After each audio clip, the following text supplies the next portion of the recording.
আসসালামু আলাইকুম everyone, welcome back to my channel Parvin lifestyle ব্লগে সবাইকে স্বাগত জানাই। আশা করছি আপনারা সবাই ভালো আছেন। আলহামদুলিল্লাহ আমরাও সবাই ভালো আছি। তো আজ আমি তৈরি করব খুবই সুন্দর এবং সুস্বাদু এবং চটজলদি প্যানকেক কিভাবে বানাবেন সেই রেসিপি আপনাদের সঙ্গে আমি শেয়ার করব।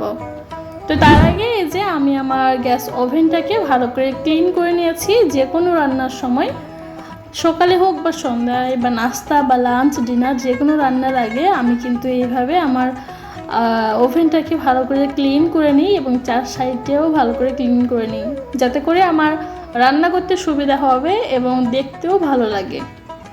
যদি ক্লিন না করা হয়, আশপাশে যেহেতু রান্না করা হয় তেল ছিটে পড়ে, তাই দেখতে খুবই খারাপ লাগবে এবং কাজ করতেও খুব একটা ভালো লাগবে না। তো তার জন্য আমি এখানে পুরোটা আগে ক্লিন করে নিয়েছি, দেন তারপর আমি এখানে রান্না করব।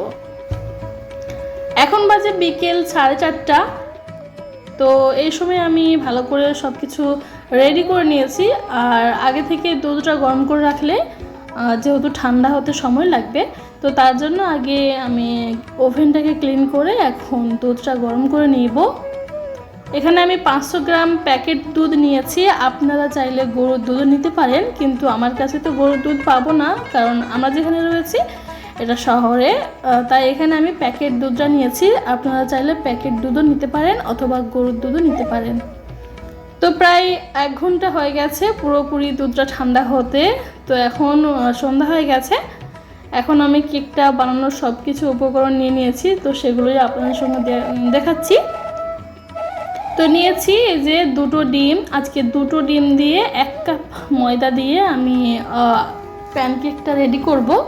তো এখানে চাইলে আটা দিয়েও করা যায়, বাট আটার থেকে ময়দাটা একটু বেশি ভালো হয় তাই। তো আমি দুধটাকে একটা গ্লাসে ঢেলে নিয়েছি। আমার প্রয়োজন মতন আমি নিয়ে নিব, তো তখন মাপটা বলে দিব। এখন যেহেতু আমি কোনো মাপের করছি না, তো আমি আমার প্রয়োজন মতন করছি। তো কখন কোনটা মাপ লেগেছে সেটা আমি বলে দেব ভিডিওর মধ্যে। তো প্রথমে 2টো ডিম নিয়েছি। ডিমগুলো কিন্তু রুম টেম্পারেচারে হতে হবে, ফ্রিজ থেকে বের করে করা যাবে না। তাই আমি ফ্রিজ থেকে প্রায় 4-5 ঘন্টা আগে বার করে রেখেছিলাম। তো এখন নর্মাল টেম্পারেচারে এসে গেছে। তো আমি এখন 2টো ডিম এবং চিনি নিয়েছি। তো এখানে ডিম আর চিনিটা ভালো করে আমি একটা হ্যান্ড মিক্সার গ্রাইন্ডার দিয়ে ভালো করে মিক্স করে নিচ্ছি। আপনারা চাইলে কোনোভাবে এটাকে চামচ দিয়ে হোক বা কোনোভাবে এটাকে গলিয়ে নেবেন, মানে ফেটাতে ফেটাতে এরকম একটা সুন্দর একেবারে গলে যাবে। তো এই যে যদি এই মিক্সার গ্রাইন্ডার থাকে, হ্যান্ড মিক্সার গ্রাইন্ডার, তাহলে অনেকটা সুবিধা হয়। তো এখানে আমি 50 গ্রামের মতন তেল নিয়েছি। প্রথমে কিন্তু ডিম আর চিনিটাকে ভালো করে গলিয়ে নিতে হবে, তারপরে দেন তেলটা দিতে হবে। তেল আমি 50 গ্রাম দিয়েছি, মাপটা বলে দিলাম। আর চিনি নিয়েছি প্রায় 100 গ্রামের মতো। তো এখানে আমি ভ্যানিলা এসেন্স দিয়ে দিলাম। যদি আপনারা কেকের মধ্যে ফ্লেভার পছন্দ করেন তো এটা দিতে পারেন, কিন্তু কেকের মধ্যে এই ভ্যানিলা এসেন্স না দিলে কিন্তু কেকের আসল যে সেন্ট বা আসল যে মজাটা সেটা আপনারা হয়তো পাবেন না। আপনাদের যদি পছন্দ না হয় নাও দিতে পারেন। এখানে যদি গোলাপ জল দিতে পারেন, যদি চান তো দিতে পারেন। তো আমি এখানে ভ্যানিলা এসেন্সটা দিতে বলবো, কারণ ওটা হচ্ছে কেকের জন্য বেটার। যে কোনো কেক বানাতে আমাদের ভ্যানিলা এসেন্স লাগবে, আর এটা হচ্ছে নর্মাল দোকানে পাওয়া যায়। তো আমি এখানে প্রায় দুধ নিয়েছিলাম 1 কাপ, মানে 1 গ্লাস। এখান থেকে আমার মেয়ে একটু খেয়ে নিয়েছে, হালকা গরম গরম ছিল, খেতে ভালো লাগছিল, খেয়ে নিয়েছে। বাকিটা ছিল, তার মধ্যে কিছুটা লেগেছে আবার কিছুটা রয়েও গেছে। তো এখন দিয়ে দিয়েছি 1 কাপ ময়দা, 1 চামচ, মানে 1 চামচের থেকে একটু কম সোডা দিয়েছি, বেকিং সোডা, যেটা খাওয়ার সোডা। তো এখন দিয়ে দিব 1 চামচ পরিমাণে বেকিং পাউডার।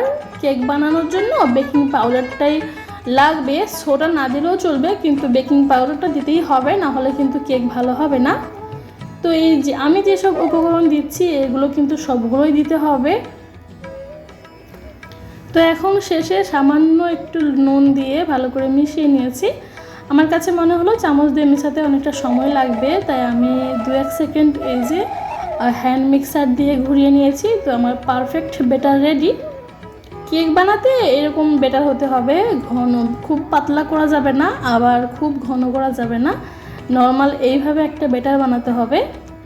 তো আমি ওভেনের মধ্যে একটা সসপ্যান বসিয়ে দিয়েছি, দিয়ে একটা সামান্য তেল দিয়ে দিয়েছি, খুবই অল্প করে, যেটা কোয়াটাকে ভালো করে মসৃণ করে দেবে। যেহেতু কোয়াটা আলাদাভাবে ছিল, মানে ধোয়ার পরে একটু তেল না লাগালে কিন্তু উঠবে না, তাই হালকা তেল ব্রাশ করে আপনারা চাইলে টিস্যু পেপার দিয়ে মুছে নিতে পারেন তেলটা দিয়ে। তো আমি একটা ব্রাশ ছিল, তেল ব্রাশ, তো সেটা দিয়ে আমি ভালো করে ব্রাশ করে নিয়েছি। আর একটা ডাবু চামচ নিয়েছি, যেটা সব কিছু মানে মাপ একই থাকবে, প্রত্যেকটা প্যানকেকের মাপ একই রাখার জন্য আমি একটা চামচ নিয়েছি, যেটা মাপ ঠিক রাখার জন্য।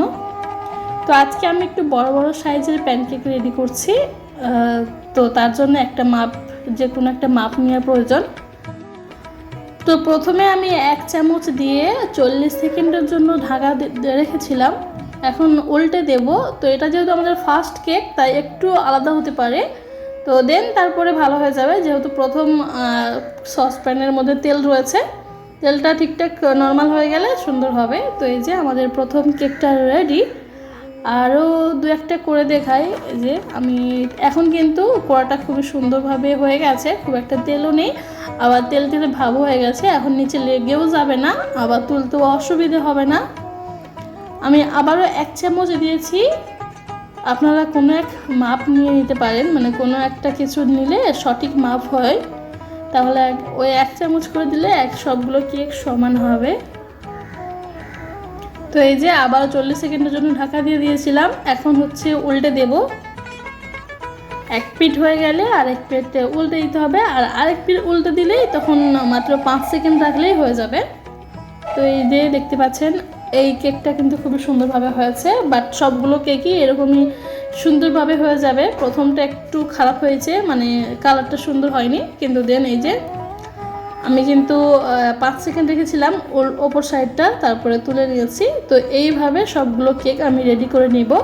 আর এই কেকগুলো চাইলেই বাচ্চাদের স্কুল টিফিনে দেওয়া যাবে, যদি এতে একটু সস লাগিয়ে দেন, মানে কোনো রকম কোনো ফলের জ্যাম অথবা মধু অথবা চকলেট সিরাপ যদি দেওয়া যায়, তাহলে বাচ্চারা কিন্তু খুব সুন্দরভাবে খেয়ে নেবে। আর আমার মেয়ে তো নর্মালি খাচ্ছিল, কিন্তু আমি যখন একবার মধু দিয়েছি, সে মধু ছাড়া খেতে চাইছে না। এগুলো নর্মালিও খেতে খুবই মজা লাগে, কেকের মতন পুরো কেক। আর যদি একটু চকলেট সিরাপ মাঝখানে দিয়ে দেন, কিন্তু আরও বেশি খেতে মজা লাগবে।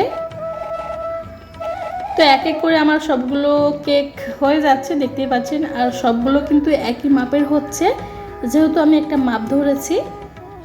তো মাত্র 5 সেকেন্ড কিন্তু রাখতে হবে উপর সাইডটা, বেশিক্ষণ রাখা যাবে না। তো দেখতে পাচ্ছেন আমার কেকগুলো কিন্তু খুবই সুন্দর এবং খুবই সফট হয়েছে। তো আমি একটা কেটে দেখাবো আপনাদের যে ভিতরে কেমন হয়েছে। তো দেন আমার সব কিছু রান্না হয়, মানে সবগুলো কেক রেডি হয়ে গেছে, এটা হচ্ছে লাস্ট একেবারে, এটা হয়ে গেলে কিন্তু আমার সবগুলো কেক হয়ে যাবে।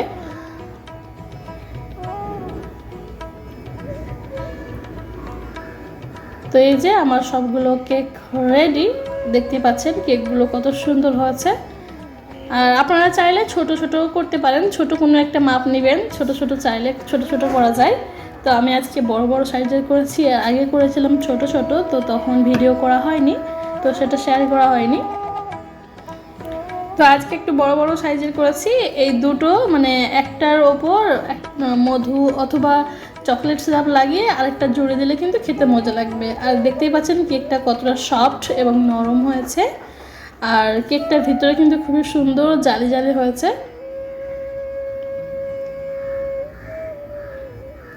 তো এই যে আমি দেখাই ভিতরে কত সুন্দর সফট হয়েছে।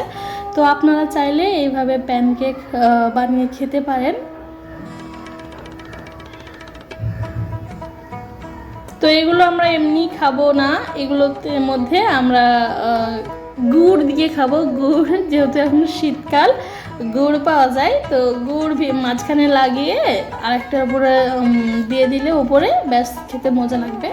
তো নর্মালি খেতে ভালো লাগছে, আবার গুড় দিয়েও খেলেও মজা লাগবে। তো জানি না আমার আজকের ভিডিওটা আপনাদের কাছে কেমন লাগলো, যদি ভালো লাগে অবশ্যই একটা লাইক করে দিবেন।